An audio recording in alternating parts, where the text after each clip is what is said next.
And the biggest thing, every page looks like it. There's some hidden knowledge that has been hidden from humans. It's just like this book is the science of another world. Remember the Nazca Lines, think about it. A desert where between soil and rock, so many big designs have been made from the lines drawn on the ground that they can only be seen from the sky. These are Nazca Lines, which are found in the Nazca Desert of Peru. These lines seem random and strange to a person walking on the ground. But when the airplanes flew over the Nagas River for the first time around 1930, they made a surprising discovery. There were more than 300 geometrical shapes, animals and mysterious figures in the desert. Imagine someone pulled a human face, a monkey, a giant hummingbird, and a spider on the ground of the river, and that on such a large scale that they can only be understood from the sky. These lines were made by people from the Nazca civilization, 200 BCE to 600 C. The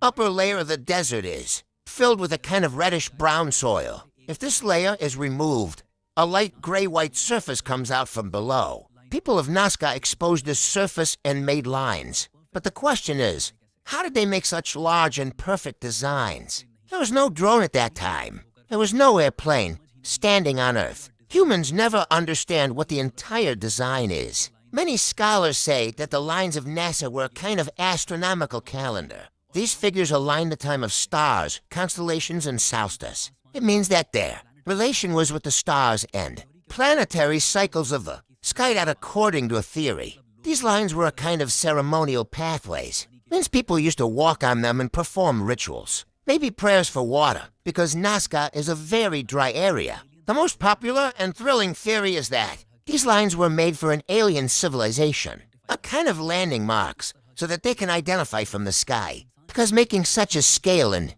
perfection seemed almost impossible for humans at that time. Some experts say that this was a kind of underground water map. Nazca people probably wanted to show which areas had water available. Nazca lines are still as safe as they were 2,000 years ago. These lines never died due to the dry climate and lack of wines in the desert. UNESCO declared them a World Heritage Site, but the mystery is still the same. Were these divine prayers? Was it a calendar or a message for aliens? Imagine, a whole civilization makes such designs that it can never see from the ground. Which means, for whom did they make this? Number 3, Pyramids of Giza. Imagine, a place that has been hidden inside by the world's largest king for thousands of years. The Pyramids of Giza. These pyramids are not just a wonder of architecture or a tomb, but an ocean of unsolved mysteries. The most discussed is the Great Pyramid of Khufu's hidden secret chambers. When this pyramid was constructed about 4,500 years ago,